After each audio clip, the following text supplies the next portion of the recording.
Hey guys, Kyle here. So, just before the show starts, I wanted to mention our Patreon.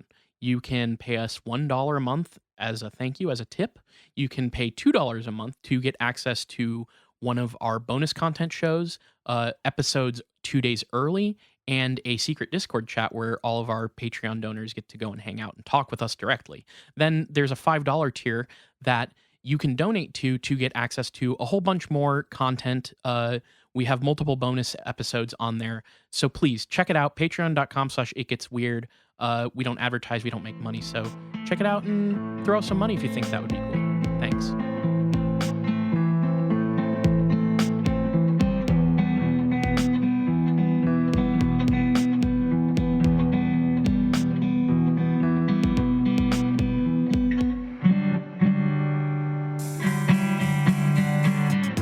Welcome to It Gets Weird, our comedy show where we explore the unusual, the unbelievable, and the unexplained to try to make your world a little weirder. I'm Nile.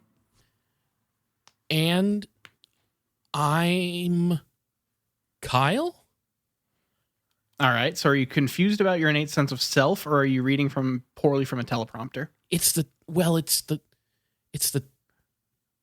script, Niall. Okay. You didn't send me a script for the episode It's true. this week. I was running a little behind, and I did not write our usual full script for this episode. Yeah. So we're working off bullet points. So I'm hoping you're able to riff and improv just a little bit. I mean, we'll see what I can pull out of my ass. You're kind of letting me down here.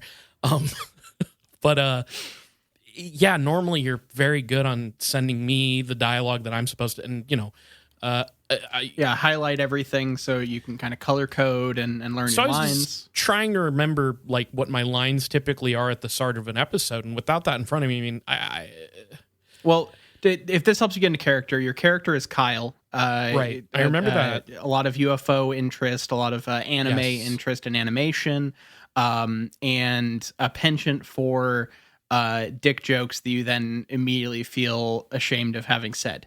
So I feel those are the core tenets of the character that you have to kind of bring into this episode, you know? Okay. I'm going to try to incorporate everything you just said throughout the episode. But like, I gotta be honest, I'm terrible, like off the dome, off the cuff. Yeah. So we'll see. This episode, I'm going to be upfront with the listeners, and I'm going to be upfront with you, of course. This episode might be a bad episode.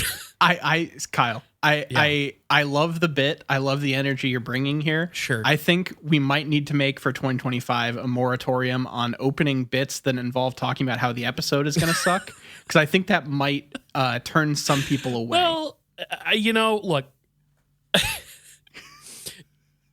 I'm okay losing the 235 was my first episode crowd. I think, like that's like I would say that's an okay.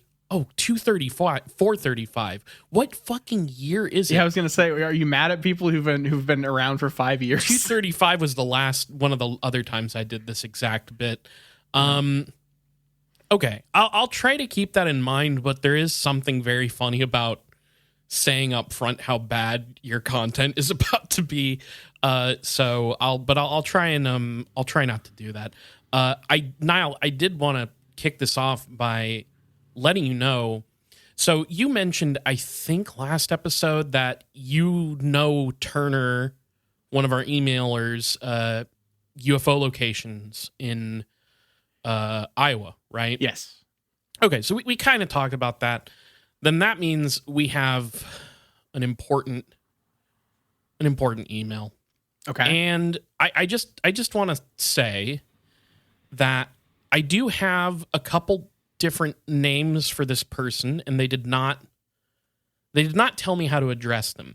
So I'm going to let you and the rest of the podcasting public know how I know them. They pop up in the Twitch chat for the It Gets Weird Twitch account every once in a while, under the name Wee Wee Drinker. So this is Wee Wee Drinker's email. Now, I can't remember if I brought this up on I couldn't have possibly brought this up on the podcast. This email actually comes with a little story from me. Okay. So people who tuned into the stream when I talked about this last week, when you would end up hearing this episode last weekend, got to hear the story first. So sort of like a sneak preview for the story being told on the podcast. Let's call, you know what, Nile? We can make this into a segment, actually. Okay. Let's make this into a segment. I'm going to call this segment Kyle's Brain Checkup. Okay. Which we already kind of started the episode with a little bit of that. Yeah, it's a little bit of checking on how's Kyle doing. Yeah. All that kind of stuff. Yeah, and people are always asking us, more segments, and we gotta come up with more. So I figure Kyle's brain checkup is as good as any. Nile, the other day, I went to make scrambled eggs. Now, stop me if I've told this story on a podcast somewhere, but I think it was a stream exclusive.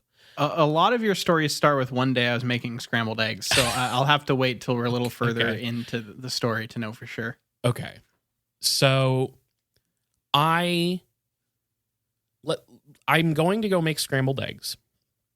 It's like 30 minutes after I woke up. And I have a secret technique with my scrambled eggs where I squirt a dollop of sour cream into the eggs when I go to like scramble them up with a fork before I put them in the hot pan, right? Right. Yeah, so you don't crack directly into pan. You have a prep bowl. Correct. So I take the prep bowl, I crack 2 eggs into it, and then I just put a dollop of sour cream, like whatever the dollop is to you. That's how much you put in there. Important question. Yeah. Does this dollop have to specifically be of Daisy, or can it be your store brand sour cream? It can be any sour cream you want. I'm using a Daisy squeeze tube thing. Okay. So your dollop is more of a squirt. I guess it's a squirt, but it's a very mobile dollop. It's like so where's that Gundam, like that's a Gundam name or whatever that Twitter account is that just like retweets stuff. Mobile dollop. Yeah. It's basically the reason I get the squeeze tube sour cream is because it's good for this exact process, right? Mm-hmm. So I put my bowl down, I crack 2 eggs into it, I dispose of the eggshells, I set the bowl next to the sink, and next to the sink is also a coffee cup that is half filled with yesterday's coffee that I forgot about. Okay. And I'm bustling around the kitchen, getting coffee ready, putting the pan on the thing, getting butter out, whatever. I'm doing other things. Then I go back to, I grab the sour cream, the squeezable sour cream tube, out of the fridge, and I go back to the sink where I have, set the egg prep bowl, mm-hmm. and I squeeze sour cream out of the tube, and genuinely, not before, not like right as I go to do it, in the middle of the sour cream coming out of the tube, and like right as it splashes into the receptacle, I realize I am squeezing this into yesterday's coffee cup. Okay, this is helping to explain a picture that I saw sans context. Yeah. Just because a notification popped up on my phone, and I guess that's how like Gmail, because I typically try to cold have these emails said to me on the podcast so I can react in the moment, because I think that is the most authentic experience. Yeah. But sometimes I get these non sequiturs where I just see like the first line or a picture or whatever, and this is starting to make a picture I saw make a lot more sense. Yeah. Yeah, it's and if you want that kind of content, you're gonna have to check out patreon.com/itgetsweird at the $2 tier and up to get the sour cream in the coffee cup pictures. But let's just say I was genuinely like alarmed. I was like, I can't believe I just did that. That was the most disconnected my brain has ever felt from me like doing a thing. I wasn't under the influence of anything, So it was a brain checkup result bad. So you were basically unintentionally trying to come up with the sequel to Bulletproof Coffee. Yes. Now, do you remember Bulletproof Coffee? No. So bulletproof coffee was when you're supposed to take like Irish high-fat butter and mix that in with your coffee and drink it in the morning, and it's supposed to like kickstart your all of your like shit and put you in ketosis or whatever the fuck diet people talk about. This was a trend like 4, 5, 6 years ago. Can I say I don't want that? I don't think you're legally required to ever drink bulletproof coffee. So yeah, you can do that. But it seems like you're working on the next step, the next big thing. Yeah, I guess get that little sour cream tang going in your coffee. Yeah, I guess. To kind of help out those notes. Now, does that work best with a light or a dark roast, do you think? I'm going to say a dark roast because, you want the yin and yang of the lightness of the sour cream with the darkness of the dark roast. You want the tartness of the sour cream with the bitterness of a dark roast. Yes. Now, here's why sour cream... I love sour cream in my eggs. Not because it adds flavor. I'm such an addict to fluffy, creamy eggs. And the sour cream, if you cook your eggs right, lets you get the exact consistency that I want. Maybe throw a little cheese in there too, but like the sour cream alone can help you do that, and it's fantastic. So that's what happened. I told, It Gets Weird listeners who were in the chat during the Twitch stream the other day all about that incident, and I got this email that I would like to read to you, if you don't mind. Okay. There is an email attached to the story. So, I forgot that's where we were headed. I thought we were just talking sour cream. Go ahead. Wee Wee Drinker says... Hey guys, longtime viewer writing in for the first time to say that this podcast has truly changed my life and the way I cook eggs. Like a fool, I used to not put any sour cream. However, that all changed when today I tried using Kyle's recipe that I heard about on a stream. I'll admit, I had my doubts at first as I watched the sour cream escape the grotesque butthole of the sour cream tube and plop into the eggs. But all my doubts were eased the moment that bad boy started cooking. The consistency is so much better than what I used to make, and I can't see myself going back in the foreseeable future. Lots of love from your favorite Wee Wee Drinker. So thank you for the email, and I'm glad...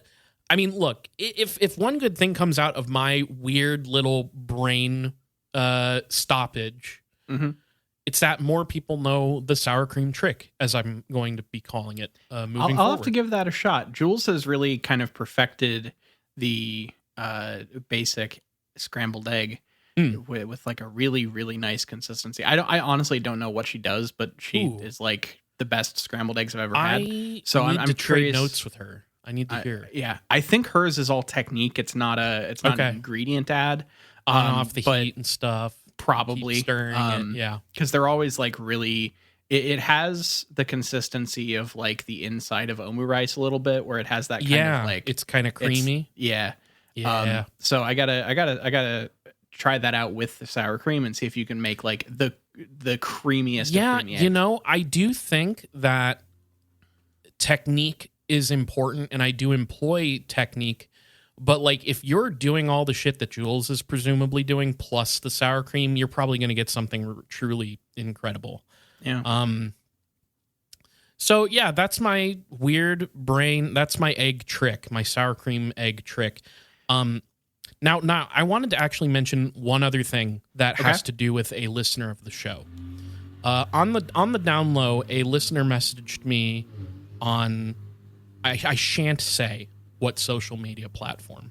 Okay. But it was a social media platform. Okay.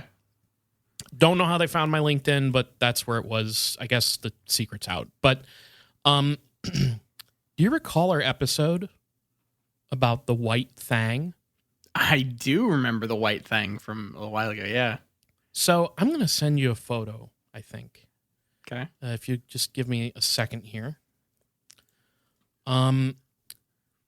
A listener has 2 children, as I understand it, some kids. Okay. I won't call them kids. I'm going to call them sleuths. Oh, okay. True sleuths. They sent here. I'm just going to send you this file, and you can edit it to fuck as much as you want. Edit this son of a bitch down. But there, that is their dog.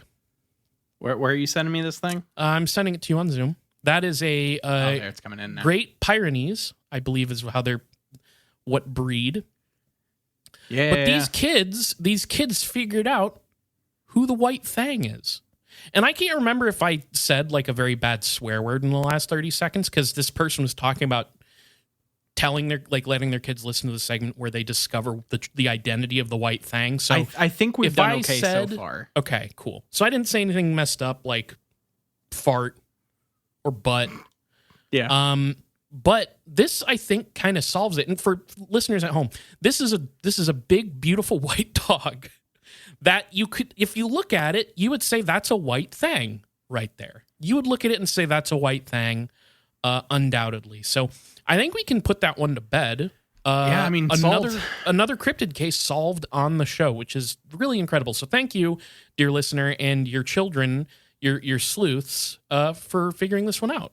We appreciate it. So White Fang is just a Great Pyrenees. Okay. Yeah. I'll keep that in mind. That's a good thing to good Fang, I should say. Thank you. To get solved. Thank you for saying that correctly. Yeah. All right. What the hell? Now we can cuss again, by the way. So, listener, if your kids were listening to this, you need to cut them off now because I'm about to say some stuff. Yeah. I'm about to go crazy. Look, here's the thing. The topic for this week, it's okay. It's been a minute since I've done a haunting. It's a thing. It's a well that I don't tap into super often because it's like, I think we both are less interested in hauntings now than when we first started this podcast. I think that's safe to say. But I still think it's fun to do on occasion just because like some of them are fucking weird. Some of the stories are great. Yeah. So, but I wanted to do a haunting this week because it's been a while. And so this week, Kyle, I want to take us on a trip down to Charleston, South Carolina. Oh.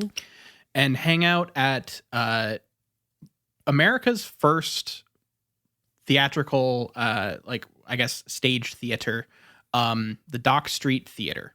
Okay, now I would like to propose something, and maybe this could be our yearly thing. Okay, this is sort of like a Turkey Day haunting almost. I mean, we're a few days removed. I think by the time, like, if I'm guessing.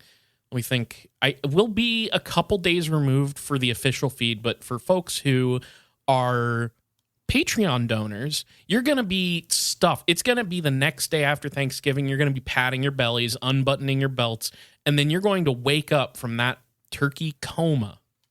Mm-hmm. And you're going to be like, God damn, I wish there was a podcast about ghosts that I could listen to really relax me post Thanksgiving feast.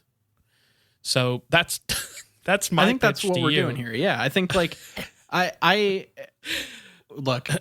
People try to make these kind of gimmicky months and everything where you banner something. So why don't we get in on this? Like I think get in on it. Yeah. A Thanksgiving haunting is a good place to go. We'll definitely remember that next year. Someone email us like in like October of next year and just remind us so that we don't forget. Send us an email on November 5th, 2025 and just say no subject, just say, hey, today's the day. And we'll we'll know what that means. Exactly. Yeah, no other context. Don't freak us the fuck out at all. God, we're going to totally forget about this and someone's going to just schedule that email when they listen to it and we'll just get an email next year that just says now's the time to do it. We're gonna remember. Gonna lose my fucking from mind. The email. So, but what's a podcast but setting up various traps for yourself throughout the rest of your life? Exactly. So, I want to talk about the ghosts of the Dock Street Theater. The Dock Street Theater is a pretty historical building. It's a pretty kind of important building to the theater community, along with just like it's a pretty cool historical thing. Interestingly enough, it's not actually located on Dock Street. I have seen some. Okay, much like a lot of things that I talk about on the show, I have to start with the caveat of like, depending on where you look, you'll get a lot of different information about a lot of the things on this episode, and I'll try to make it clear where that happens. Some sites say that that where this location was originally called Dock Street when the building was created. But other places just say it's always been on Church Street, and that's not a problem. Is that DOCK? Correct. Okay. Yeah. So yeah, that's. Do you think that when people go out to do like theatrical presentations, they come out on stage and they give them the old "What's up, Doc"? I really think they should. I think I think so too. Most performances, and I think this place still has performances going. Like it's still an active theater, at least at times. I was seeing reports. I was seeing when I was just looking up on the website for the stuff. They seem to be doing a Christmas Carol and stuff. And nice. Kind of, whatever. Perfect. Going. There's ghosts in that. That's perfect. There are ghosts in that. Sure. I didn't even think about that when you first said it. Yeah. So. This building has been a couple different things throughout its history. It originally started as, I believe, a warehouse. It also burned down a couple times, but it has been a warehouse, a hotel, and a theater at different times across its history. And it's actually the last surviving of what they consider antebellum hotels. Oh, okay. So like of a specific kind of architectural type thing of that era. So a rich history that could draw a lot of different energies to it over the course of time is my impression so far. Yes. And there, okay. Another thing that I saw, like this place gets listed as, quote, one of the most haunted places in South Carolina. And even like some places call it like one of the most haunted places they've ever been and stuff, like ghost shows. As far as I can tell, there's only 2 ghosts here. Okay. Which to me feels like categorically a little underplaying, quote unquote, most haunted. You know? I guess, but like it sort of depends on how extreme the haunting is from the 2 ghosts.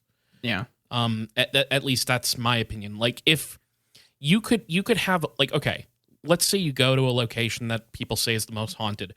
They are fucking overflowing with ghosts. They're like filled to the brim with ghosts, but they're all like shitters. They all just kind of suck at their job. They barely do any cool ghost stuff.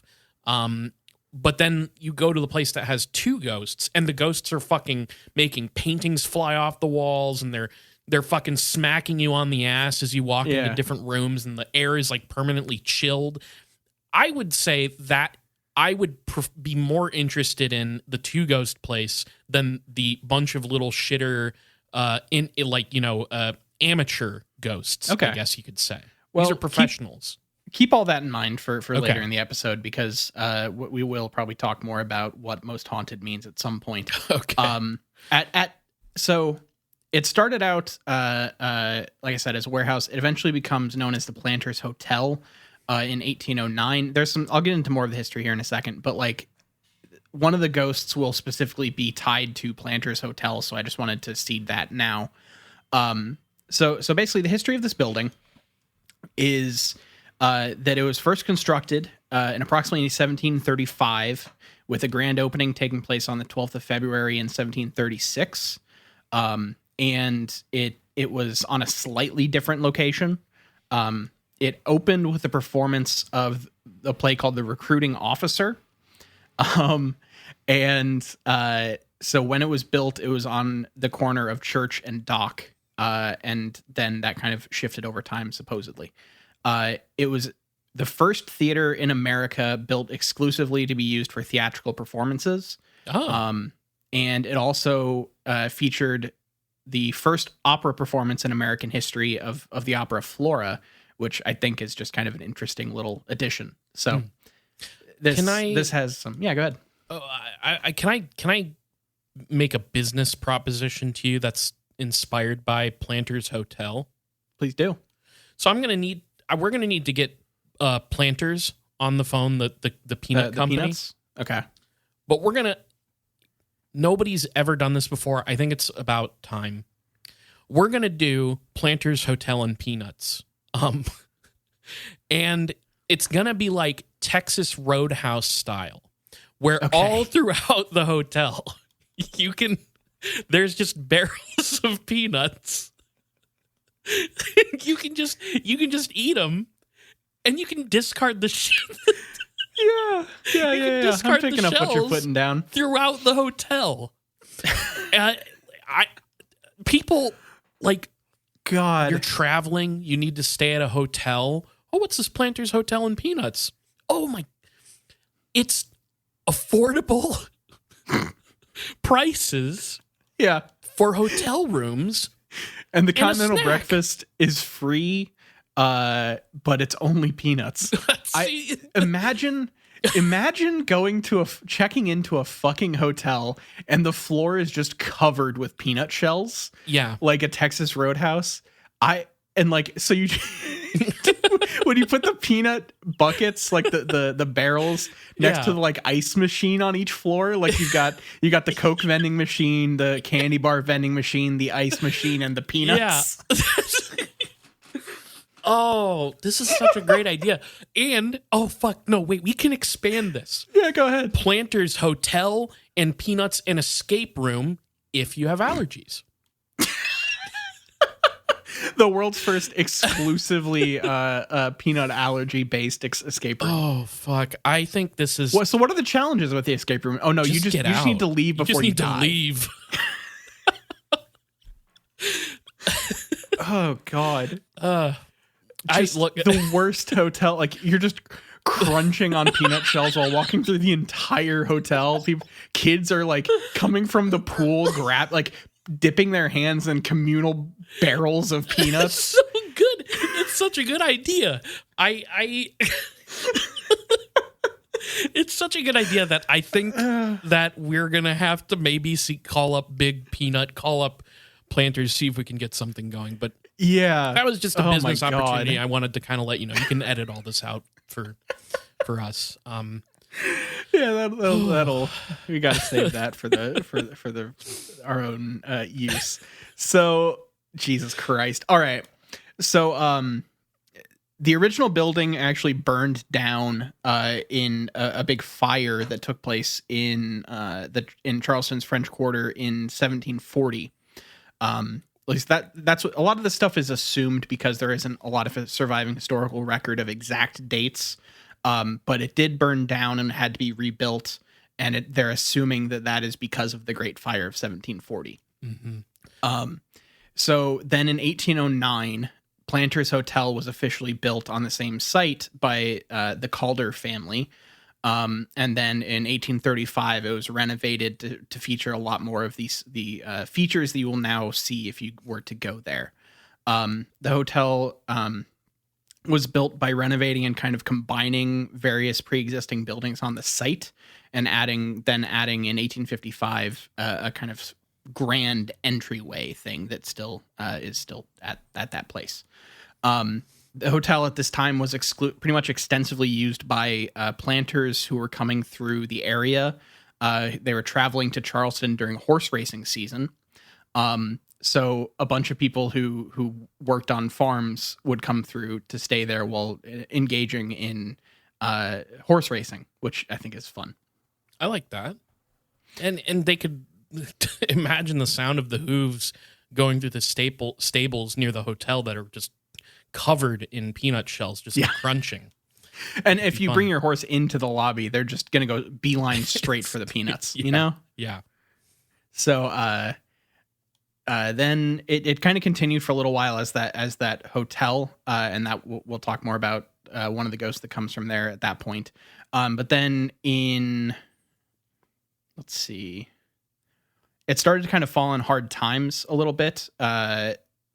There was a theater kind of on site here at the Planters Hotel that would play host to various theatrical troupes, including one frequented by John Wilkes Booth's father. Junius Brutus Booth, who was supposedly a pretty notable actor of the time. And depending on where you look up on the internet, it's stated that he claimed that the Dock Street Theater was his favorite theater in America. You know, I'm pretty sure that there's some conspiracy theories surrounding John Wilkes Booth and the Booth family. I couldn't tell you what they are off the top of my head, but I sort of recall seeing some stuff online at one point. Maybe a guy worth looking into. Yeah. Well, this guy, supposedly, Junius Brutus Booth, was a bit of a hothead a little bit, along with being a pretty noted actor of the time, because supposedly one night after a performance that I wasn't able to find a lot of detail on, he became so enraged by something going on that he attacked and almost killed the hotel's manager. Oh, Jesus Christ. And so that is the main story you'll see cited, because, spoiler alert, Junius Brutus Booth is one of the other ghosts that supposedly lives in the Dock Street Theater. Where even are the peanuts? Though, yeah, he's really looking for the refill my peanuts. peanut bowl. Here's the thing: if his son had jumped off that balcony onto the stage into a bowl of peanuts, into like a big barrel of peanuts, he wouldn't have broken his ankle or his leg or whatever the fuck that is. Son, you're killing the president someday, and that's final.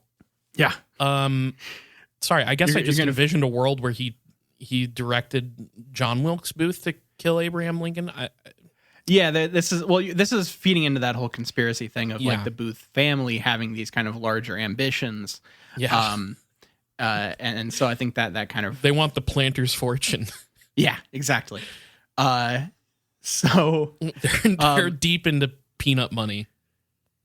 Yeah. Okay, I'm done. So supposedly around this time as well, there was another famous person that came through here, Robert Smalls, an African-American Civil War hero who stole a steamboat in the harbor of Charleston and sailed it out past the Confederate-held Fort Sumter and turned it over to the Union fleet. That's badass. So before doing that, he served as a waiter in the hotel's dining room. Oh, shit. Okay. So maybe he probably saw this guy be a total freak.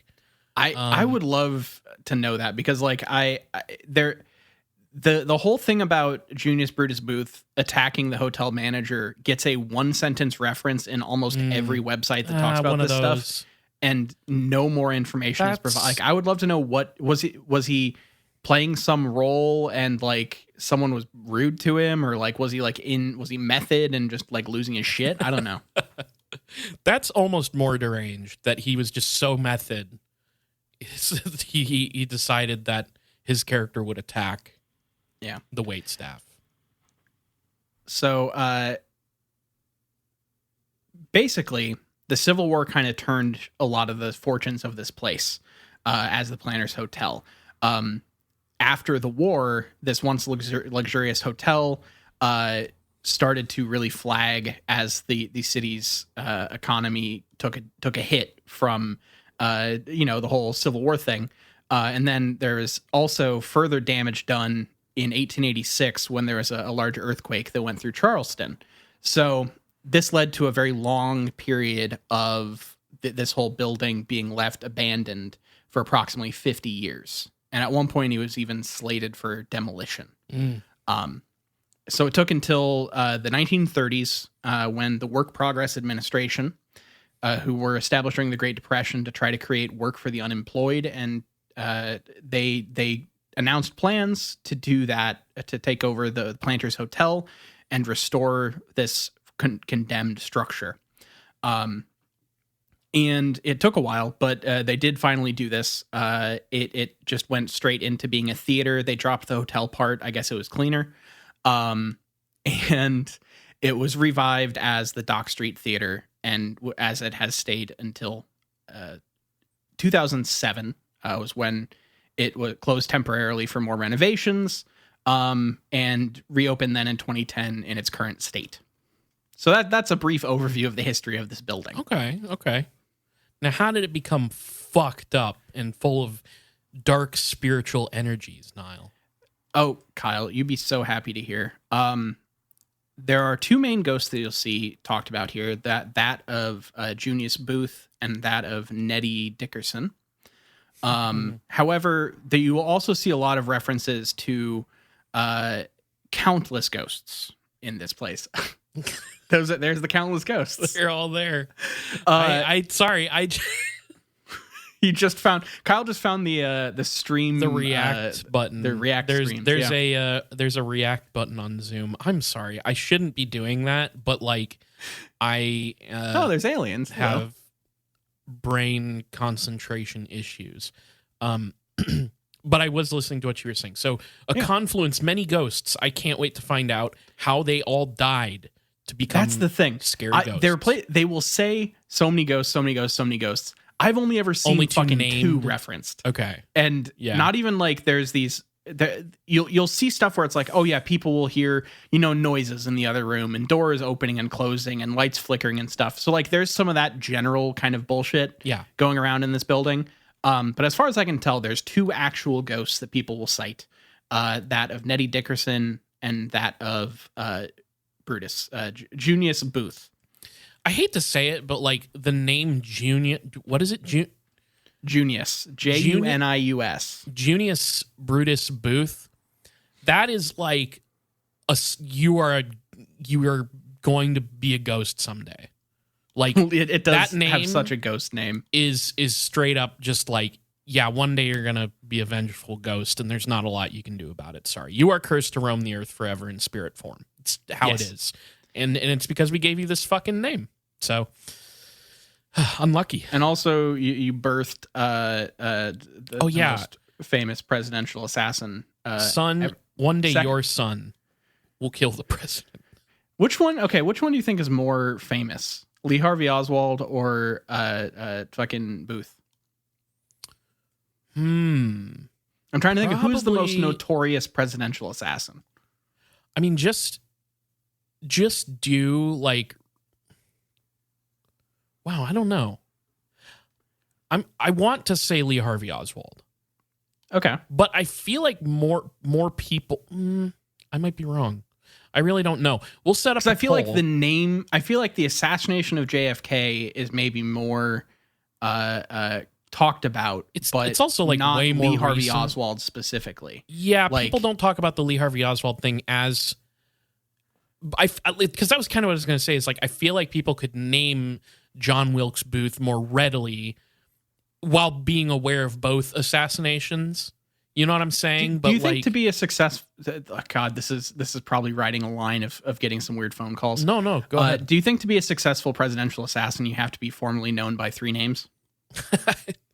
Yeah, I'm sorry. I'm racking my brain, and the guys who try to shoot Trump, I think, only had 2 names. Yeah.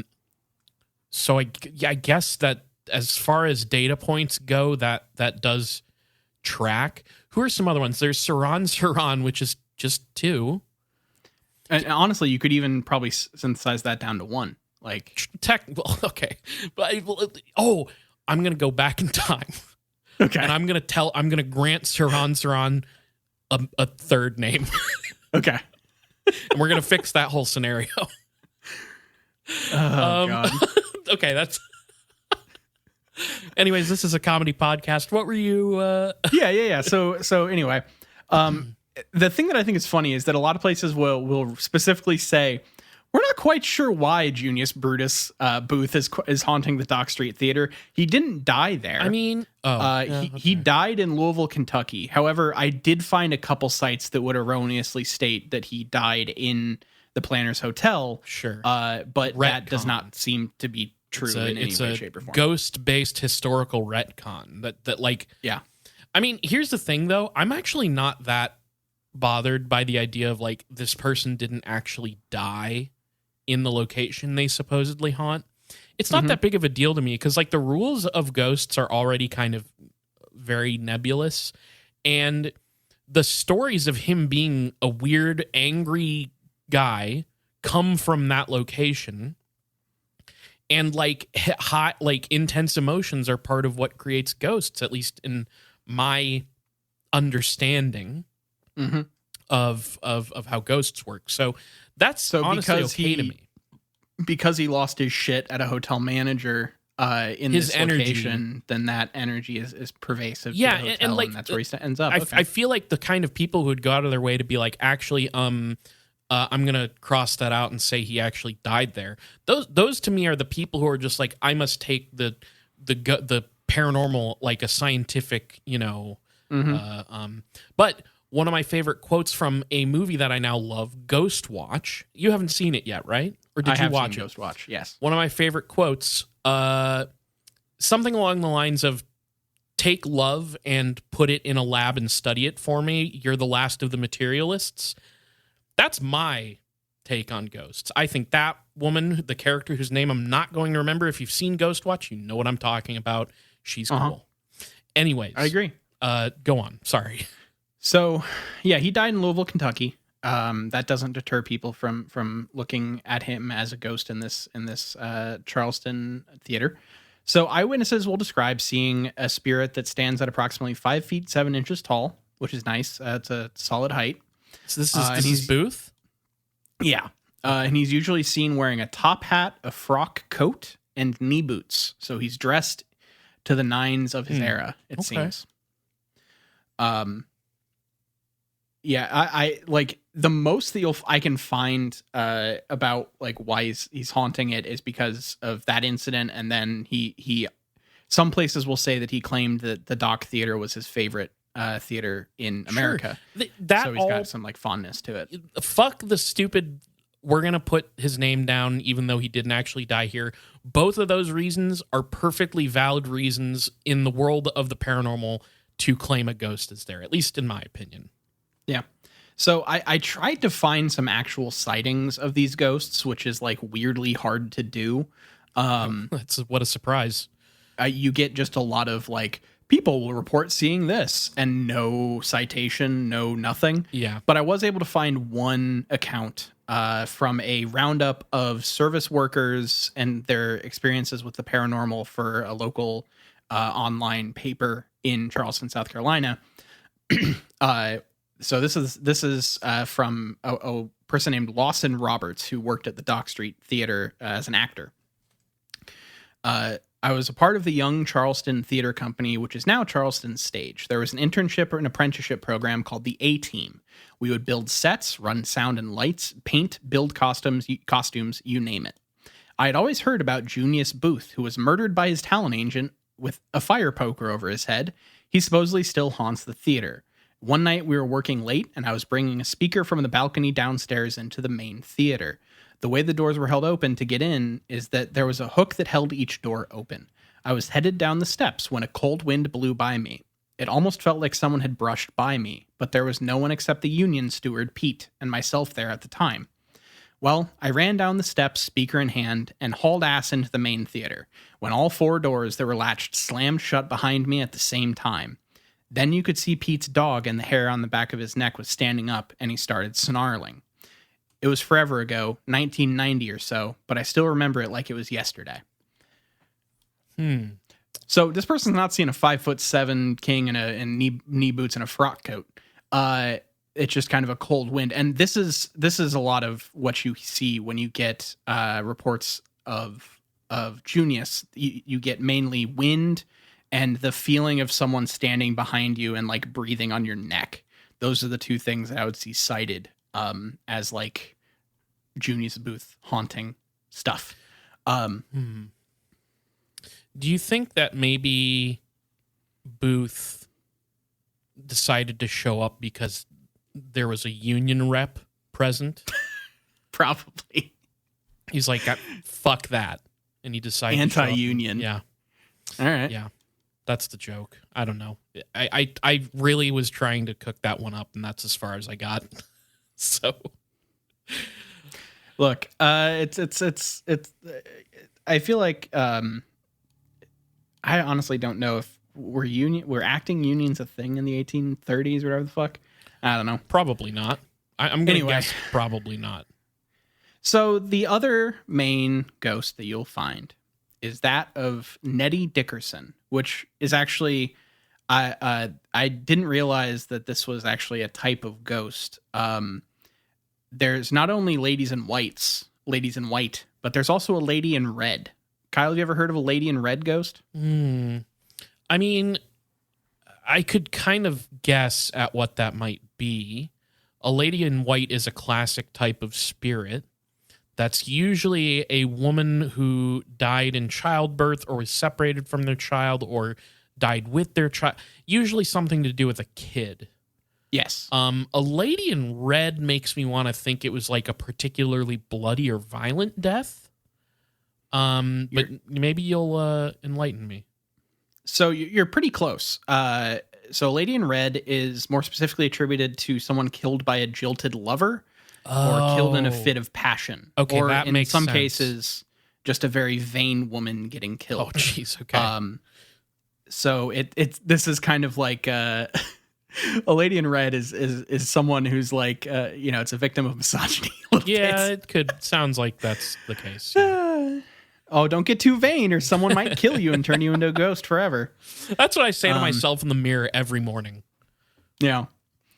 So this is by far the most frequently referenced and even spotted ghost at Dock Street Theater, and that is Nettie Dickerson, which is either her actual name, if you believe the full story, or it's the name of a name given to an unnamed ghost that has been haunting this place for a while. So the name may be slightly apocryphal. But it is. Is it like the name that you give if you don't want to be credited for the movie you worked on? Yeah, it's one of those. I wish I could pull one of those off the top of my head right now. There's the one that people direct under when they don't want to get credit for it that I like.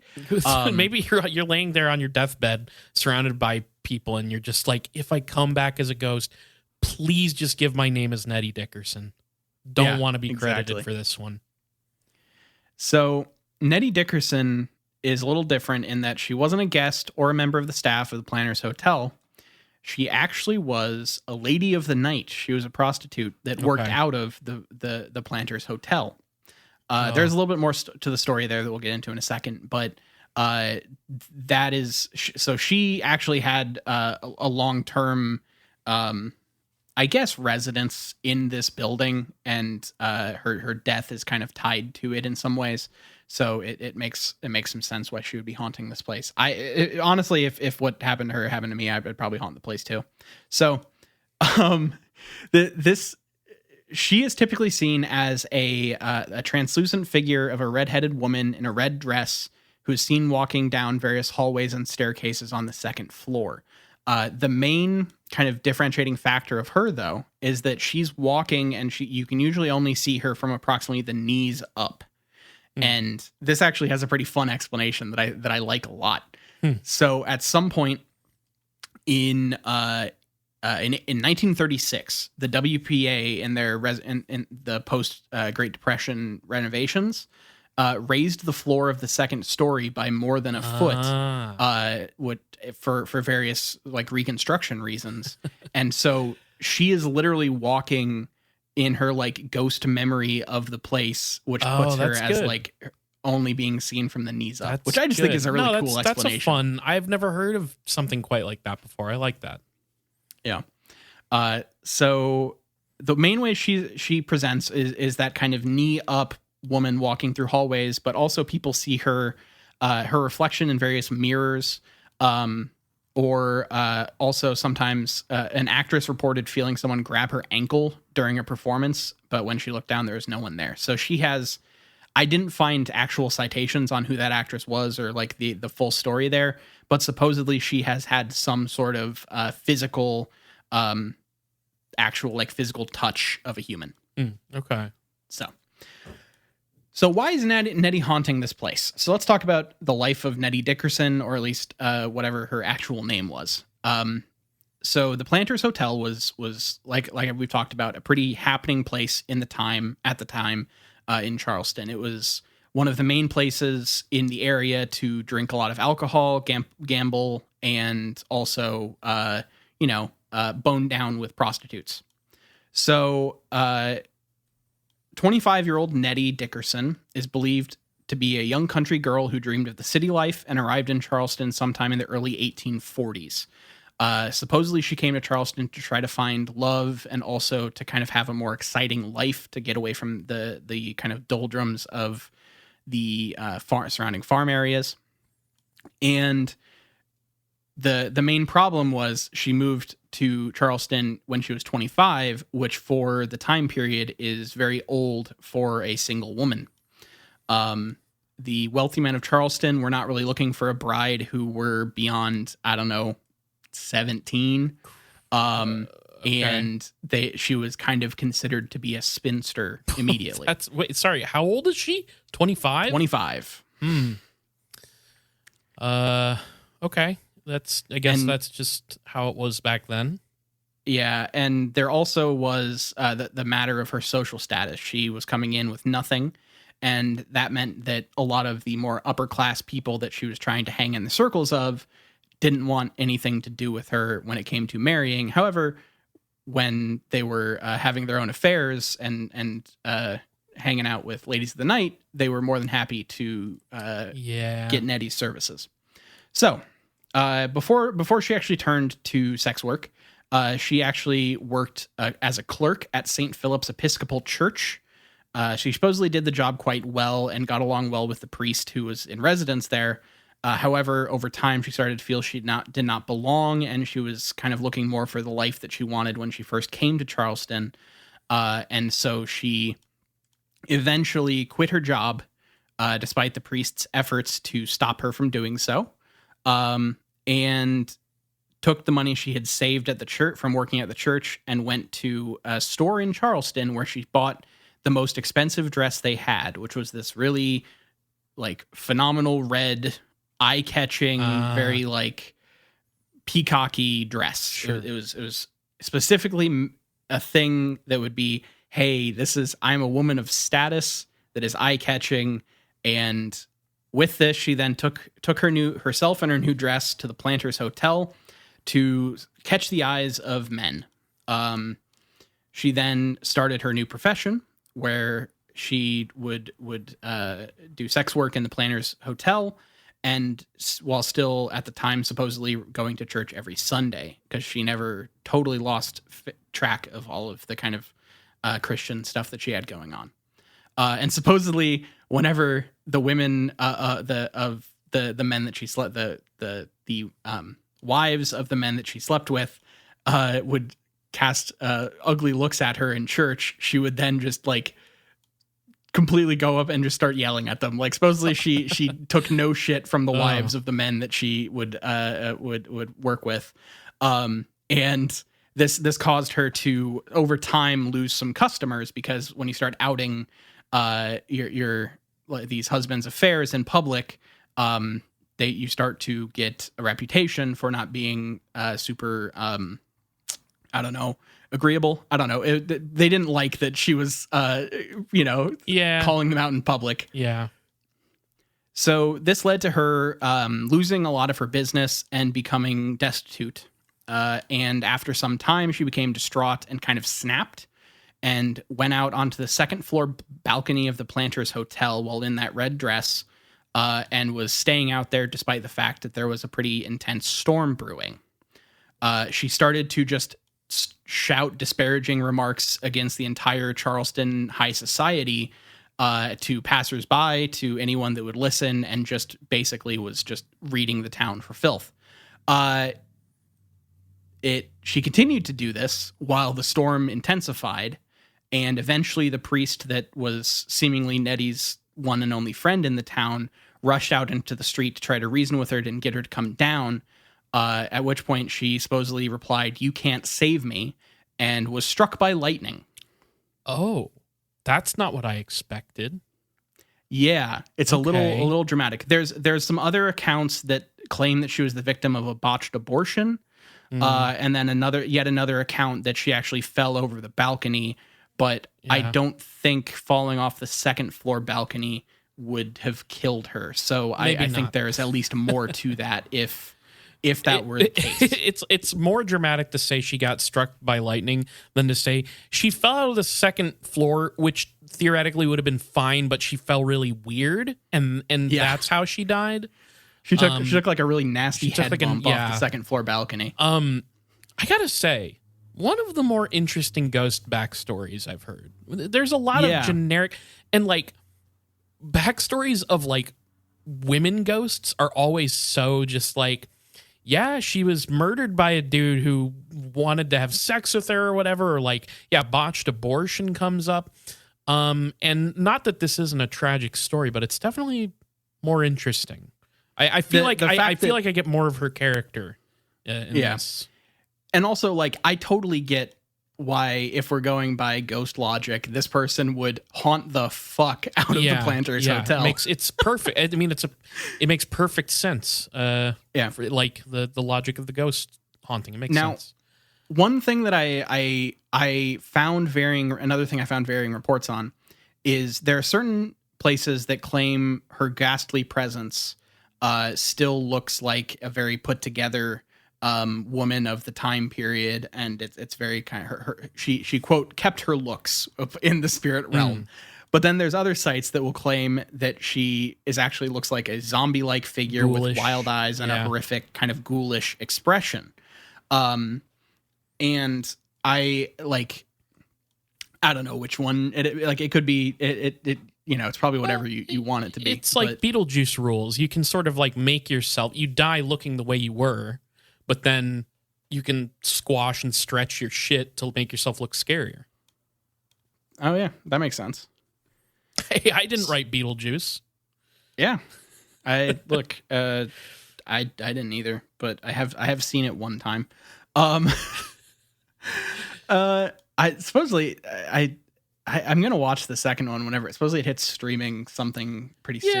So I want to see it. I rewatched the first Beetlejuice recently and really, really loved it. I hadn't seen it since I was probably like maybe a teenager, and really enjoyed it. I watched it around Halloween time, and yeah, great. It's a great movie. I really liked it. Not sure about the new one, but I'll check it out, I guess. Yeah. So I went around looking for actual sightings of Nettie, and I came across the story of someone who worked on the renovations in the 2010s, like that last series of renovations that it took. And that is a guy named Isaiah Nesbitt, also known as Rabbit, which I just think is fun that he's got a nickname. But supposedly he worked on the renovations and had very frequent sightings of Nettie during that time. And he, in his stories, it's typically a more kind of contorted face, a little less, a little less put together. And she also is wearing a white dress instead of a red dress, which is kind of strange. I don't really know why in this particular instance, like the one actual person that I can find with a name that said he saw this thing, it's in a white dress when every single other place. Yeah. Accidentally incorporating the woman in white mythology stuff into it, I guess. I don't know. A little bit. Yeah. So supposedly Rabbit, as he is known, has been able to see the dead since he was a little boy. Oh. And then at this time when he was age 46, he claims that the visions no longer startle him. He can sense whether the spirits are good or bad, and he knows when to leave. Basically, he can tell when it's time to get the fuck out of there. So he grew up in a family that had a lot of stuff with being able to see spirits. His father had a time-honored ritual for curing children of their visions of spirits. He would peel a layer of dead skin from their faces and mix it with milk. Ew. And then have them drink that concoction. What? In which case they would no longer be able to see ghosts. Oh, you might as well just... that's fucking weird. I've never heard that before. That one's new for me too. Both of Nesbitt's brothers supposedly took on this ritual, which caused them to lose that sight. However, Rabbit did not do the thing, and is still blessed with the sight of the spirit world. So he says that he saw like a lot of ghosts on his time working in this construction company that he was working with at the time. But specifically, he saw the spirit of Nettie quite a bit. He also claims to have seen at another renovation a Confederate general apparition that startled him and punched him in the face. And then he had to fight back and escape. But there's not a lot more to that encounter. I just think it's interesting that this guy claims to have gotten sucker punched, his words, by a ghost. Okay. I mean, okay. So he sees the spirits of the dead and they can just physically interact with him. That sounds like hell. I guess, yeah. Yeah, it's really wild. So supposedly he saw this thing, this ghost pretty regularly. It like not every day, but pretty close to. And he says that it's pretty harmless. It's not trying to really do anything malicious. It just is kind of hanging out. So unlike this other Confederate general ghost that punched him, he views her more as a welcome companion. The first time he saw her, he literally thought it was another visitor on site, but eventually he realized that he could see straight through her, and she was hovering at the top of some stairs, fading into the actual floorboards. So realized pretty quickly that this is not a human. Yeah. So yeah, there's not a lot of like specifics, but he said, I'll leave it with this. He says that sometimes you can just sense a ghost there. You feel your skin sort of tighten, the hair on your arms stand up, and you feel the dead air. Sometimes there's an odor too. It smells like a cross between a dead dog and a horse.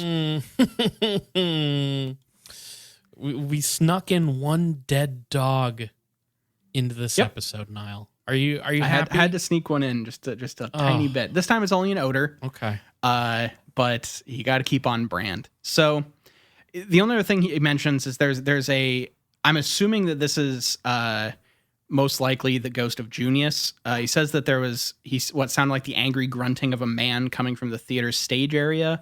And at various times while he was cleaning the floor, he would feel a weight pulling him backward.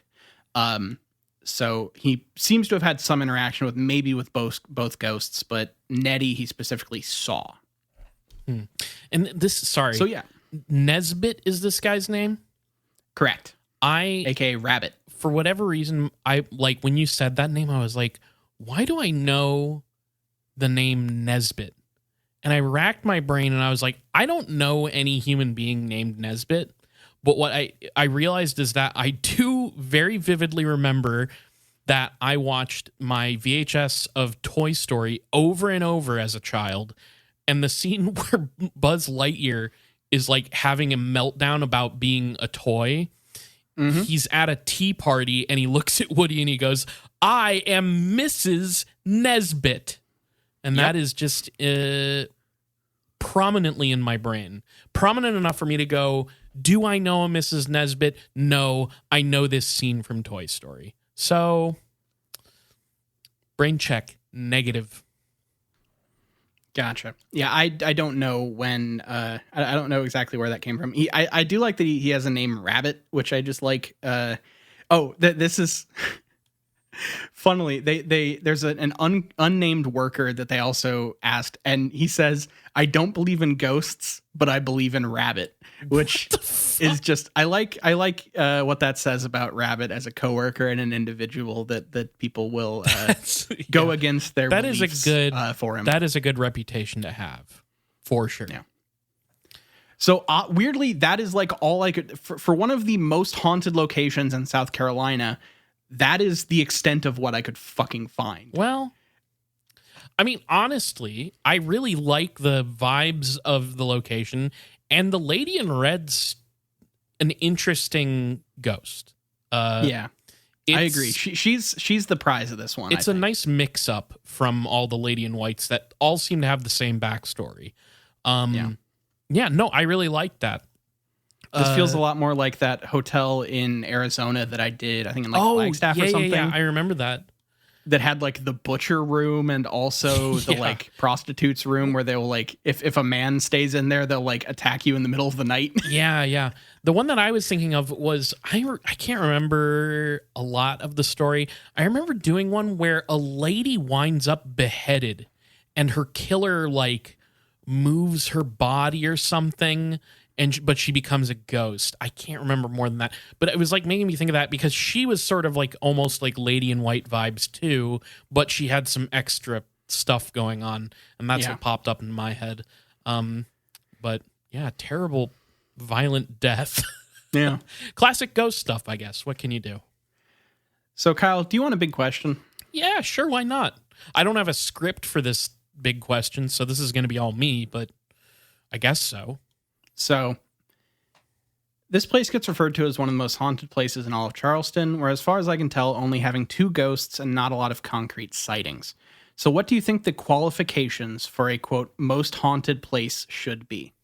Oh, shit. This is what you meant. Well, I guess I kind of already got into it, right? You So, did. like, You got it started, and I wanted to knock you off before we got too far. I guess my point is quality outweighs quantity. For me, if your ghost is doing crazy shit and there's just one of them, like they're just that to me qualifies as more haunted than a lot of ghosts doing little. So do you think that it's less about quantity of ghosts as it is it's the intensity frequency of the phenomena. sightings? Okay. It's doesn't even have to be sightings. To me, it is the intensity of the phenomena. The sightings are under the umbrella of phenomena. So if you're seeing sightings regularly, but they're also, slamming doors, gusts of wind, temperature drops, whispers and stuff. If all that shit is happening consistently and often, then I would say that that's very haunted, even if we don't you look back at the records, it's like, oh, only one person has ever died in this location. Which is probably nigh impossible for most places. But, yeah. So if you have a bunch of little ghosts, maybe you have a bunch of geriatrics who died of natural causes peacefully, but they were maybe a little irritated about something as they died. Maybe forgot to return a library book, so they have minor unfinished business. Very minor unfinished business, and they're just kind of hobbling around, causing little tiny drafts, and instead of slapping you on the ass, they pinch a cheek. And that happens infrequently because they're taking so long to get their old wrinkly asses around the place. Yeah. That is less haunted, even if it's 50 old people ghosts. That's to me. That's how I see it. I mean, what would you agree with that? I think that you're on the right track in terms of taking it away from specific numbers of ghosts and making it more about intensity of phenomena and everything.